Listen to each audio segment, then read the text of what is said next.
BNR gold and diamonds తరుగు తక్కువ బంగారం ఎక్కువ. ఇప్పుడు మన వైజాగ్ లో జూలై 24న గ్రాండ్ ఓపెనింగ్. చాలా ఇక జీనియస్ తర్వాత ఇంకెవరు అంటే నేను చెప్పను.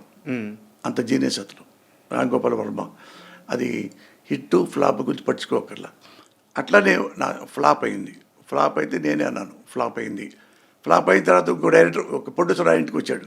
మన సినిమా చేద్దామా, కథ మీరు బాగా చేశారు కానీ బ్యాడ్ లక్ అయిపోయింది అంటే వద్దండి మేమే చేసుకుంటాను, అది ఫ్లాప్ అయిన తర్వాత మళ్ళీ వస్తే మీకు బాగోదని అని పంపించేశాను. అయిన తర్వాత నేనే కథ రాసుకొని మళ్ళీ అదే ఫైనాన్సర్తో అంత ఫైనాన్స్ ఇచ్చేసాను మొత్తం. ఏది ఒక ప్రాపర్టీ అమ్మేసి ఇచ్చేసేస్తారు. ఇచ్చి మళ్ళీ ఫైనాన్స్ దగ్గరికి వెళ్ళి మీకు కావాలి తీసుకోండి మురళి గారు, మీ సినిమా ఫ్లాప్ ఫిట్ మీ గురించి మాకేం లేదు, మాకు అంతకుముందు క్లియర్గా కట్టారు కదా, అందుకని ఎంతైనా తీసుకోండి చేసుకోండి అన్నాడు. అంటే సంతకం పెట్టడానికి వెళ్ళాను. అంటే ఏం కథ రాసుకున్నారు ఈసారి అన్నాడు. ఏదో చిన్న కథ అన్నా. నేను వినొచ్చా అన్నాడు. మీ ఫైనాన్స్ మీ చెప్పడానికి ఏముంది అంటే లైన్ చెప్పాను. బాగుందండి, ఇది మీరే చేయాలందా, నేను చేసుకోవచ్చా అన్నాడు ఆయన. ఆయనకు అర్థమైంది కథలో దమ్ము. అంటే మీరు సినిమా చేస్తారంటే నాకేం సభ్యంతరం లేదు కదా, చేస్తాను. అదే ఆపరేషన్ దుర్యోధన. అది ఎంత పెద్ద హిట్ అయిందో, ఎంత డబ్బులు వచ్చినాయో కౌంట్లెస్.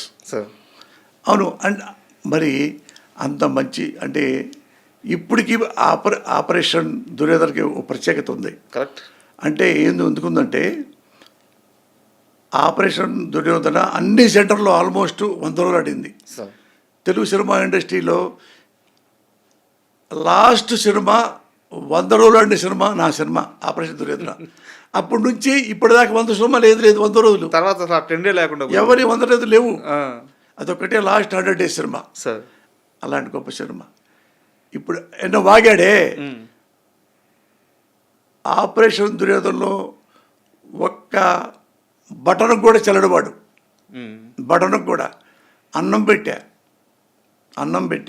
అలాంటి వాళ్ళు కూడా కమెంట్ చేస్తున్నారంటే జో హోనా హోతా. సో అలాంటి వాళ్ళకి సమాధానం చెప్పాల్సిన అవసరం లేదంటారు. నేను ఎప్పుడు నాకెవ్వరు శత్రువులు లేరండి. నా తల్లి సాక్షిగా నేనెప్పుడు శత్రువుని ఉంచుకోను. అడుగుతా కావాలంటే అభిప్రాయ భేదాలు ఇంకోళ్ళు వచ్చినా సరే అభిప్రాయ భేదాలు అయినా సరే అంతవరకు పక్కన పెట్టుకుంటాను తప్ప, ఒక ఇష్టం లేదనుకో కామ్గా ఉంటాను తప్ప ఒకరిని ద్వేషిస్తూ 24 గంటలు కూర్చొని నేను. జీవితం చాలా ఉంటుంది, ఆ ట్రావెలింగ్ చాలా ఉంటుంది. ఇందులో కూడా అలాంటి ఉంటాయి. హలో అన్నంత వరకే జీవితం. డైలాగ్ ఉంది. అవును. చలో అన్నంత వరకే శ్మశానం. జీవితం అది. ఆఫ్టర్ ఆల్ దానికోసం రూపాయి వచ్చినంత మాత్రాన ఎగిరిపోయి డబ్బులు పోయినంత మంది ఏడ్చి ఇట్ట చేయబెట్టుకొని మా చేతితో ఏడుతూ వచ్చి మా ఇంటి ముందు కూర్చోవచ్చి ఆ రెండూ చూసా, అన్నీ చూసా. ఒకప్పుడు చిరంజీవి గారు చెప్తారు, నేను గంజి చూశాను బెంజీ చూశాను అన్నాడు. అది ఆయన గ్రేట్, ఆయన సంస్కారం అది. నేను అదే అన్నీ చూసా. అయితే ఎలాగో శ్రీకాంత్ గారి ప్రస్తావన వచ్చింది కాబట్టి, ఆపరేషన్ దుర్యోధన ఈ ప్రస్తావన వచ్చింది కాబట్టి, ఏం సార్ శ్రీకాంత్ గారితో మీకు స్టార్టింగ్ నుంచి కూడా ఆ బాండింగ్ ఇది? ఎందుకంటే మీ థాట్ ప్రాసెస్కి, వెరైటీ కొత్త ఆలోచనలకి శ్రీకాంత్ గారిని మీరు ఫస్ట్ నుంచి ప్రిఫర్ చేస్తూ వచ్చారు. మంచి సినిమాలు రాశారు. అవును, చాలా గొప్ప సినిమా. ప్రేయస్ రావే కానీ ఎంత లవ్ స్టోరీయో, ఇక్కడ ఎంత సోషల్ ఫిల్ము, రెండు ఎక్సలెంట్గా చేసి. అలాగే ఇంగ్లీష్ పిల్లం, ఈస్ట్ గోదావరి మొగుడు, అసలు అన్నీ అద్భుత. తాళీ సినిమా కానీ శ్రీకాంత్ గారికి మాత్రం చాలా ప్రత్యేకమైన సినిమాలు రాశారు. ఎలా కుదిరింది ఆ బాండింగ్? శ్రీకాంత్ ఎవరంటే సినిమా ఇండస్ట్రీలో నాకు ఫ్యాన్ ఉన్నారు. నేను ఫ్యాన్ని ఎవరికి? హీరో కృష్ణ గారికి. నేను హీరో, ఆయన నాకు చిన్నప్పటి నుంచి ఇప్పటి వరకు కృష్ణ. అప్పుడప్పుడు రామారావు గారిని ప్రేమించేవాడిని. అప్పుడు పెద్ద ఆయన కాబట్టి నాకు ఎప్పుడు కృష్ణ గారంటేనే ఇష్టం. నాకు ఎప్పుడు 100%. ఆయనకు ఇప్పుడు కంటూ ఎవరు రాయిస్తే దెబ్బ తగిలింది ఏలూరులో సార్ ఎలక్షన్లో రామారావు గారికి తిట్టాడని వాళ్ళు రాళ్ళు వేశారు. పాప రాత్రి కడులో పొడుచుకుంది కృష్ణ గారికి. అప్పుడు ఆపేసి ఏలూరులో జరిగింది, ఆపేసి మద్రాసులో మళ్ళీ ఆయన షూటింగ్ చేస్తున్నాడు.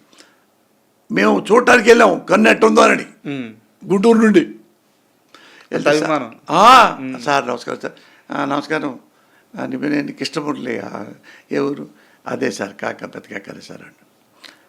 ఆయన వాళ్ళ నాన్న కృష్ణ గారి నాన్న గుళ్ళో ఆయన పేరు పెట్టాడు, శివరామకృష్ణ ఏదో పేరు, తర్వాత కృష్ణ అయింది. మా ఊళ్ళోనే ఆయన పేరు పెట్టుకుంది. అయింది శివరామకృష్ణ ఏదో పోయి కృష్ణ అయినట్టుంది. ఆయన నాకెంత ఇష్టమో, ఆయన తర్వాత జూనియర్ కృష్ణ ఎవరంటే శ్రీకాంతే. అంత కృష్ణ గారు ఎంత సాఫ్ట్గా మంచోడో సేమ్ శ్రీకాంత్ అంతే. శ్రీకాంత్ మంచికి ఎంతో మంచోడు, మంచికి ఎంతో మంచోడు. ఎప్పుడు ఎందుకంటే ఆయన ఫస్ట్ సినిమాకి నేనే డైలాగులు రాసా అసిస్టెంట్గా. ఇది పీపుల్స్ ఎన్కౌంటర్, అందులో విజయవాడ అనుకుంటా అప్పుడు ఉండేది. అందులో నక్సలైట్ వేషం పెట్టారు, నా పక్క నుంచి కూర్చున్నాడు శ్రీకాంత్. చూస్తే మురళి గారు నేను ఇదే నాకు ఈ వేషం నాకు ఇచ్చారు అంటే, అవునా శ్రీకాంత్ రాస్తున్నా మీదే రాస్తున్నా అన్న. అవునా అవునా అవునా అన్నాడు. రాసిన తర్వాత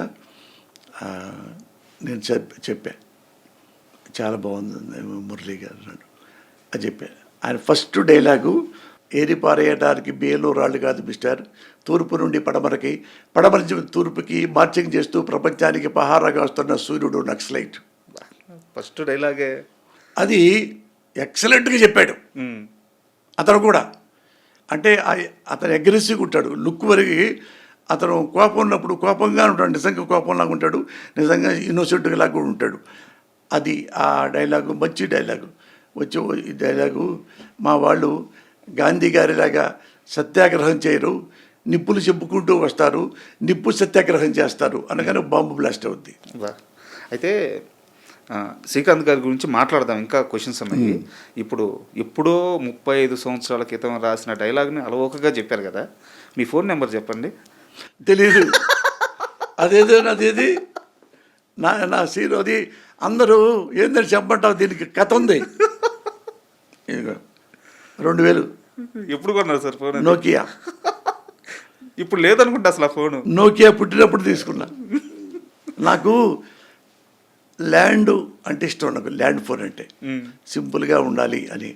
ఇది మామూలు ఫోన్స్ ఉంటారు, యాపిల్ ఫోన్ అయ్యి ఉంటారు కదా, అవి కొనటం ఈజీ, అప్పుడే కొంటా. మా అబ్బాయిలు కొనుక్కున్నారు. నాకు తెలీదు, నాకు ఇంతవరకు వాట్సాప్ అంటే తెలియదు. ఇది ఇంగ్లీష్ పిల్లం ఈస్ట్ గోదావరి మొగుడు సినిమా రిలీజ్ అయిన తర్వాత పెద్ద హిట్ అయింది. కాకపోతే ఆ సినిమాలో మహిళా సంఘాలతో కొన్ని డైలాగులు రాశారు మీరు.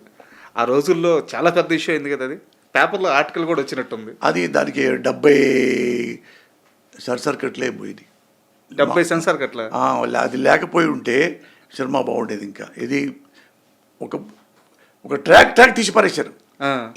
ఆ జడ్జి ఇలా ఉండకూడదు, ఇలా ఉండాలి, అది ఉండాలి, ఇది ఉండాలి, ముక్కలన్నీ అయిపోయింది.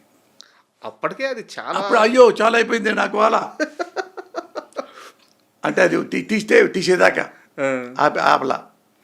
అప్పటిదాకా శ్రీకాంత్ గారికి ఉన్న ఇమేజ్కి పూర్తి ఆపోజిట్ క్యారెక్టర్ అది. అవును అంటే ఆమెను బుద్ధి చెప్పడానికి. అవును. చాలా అన్ని అనుభవాలు ఉన్నాయి రాజా. కానీ బట్ ఏంటంటే నేను నా ఇంటిని ఎంత ప్రేమిస్తానో, నా ఇల్లాలని ఎంత ప్రేమిస్తానో, తెలుగు సినిమా ఇండస్ట్రీని అంతనే ప్రేమిస్తా సార్. దానివల్లే నేను ఇంత వాడినయ్యా, తెలుగు సినిమా ఇండస్ట్రీ వల్లే నేను ఇంత వాడినయ్యా సార్. అయితే ఒక్కసారి స్క్రిప్ట్ రాస్తే ఎవరు చెప్పినా సరే మీ మనసుకు నచ్చిన తర్వాత మార్చరు.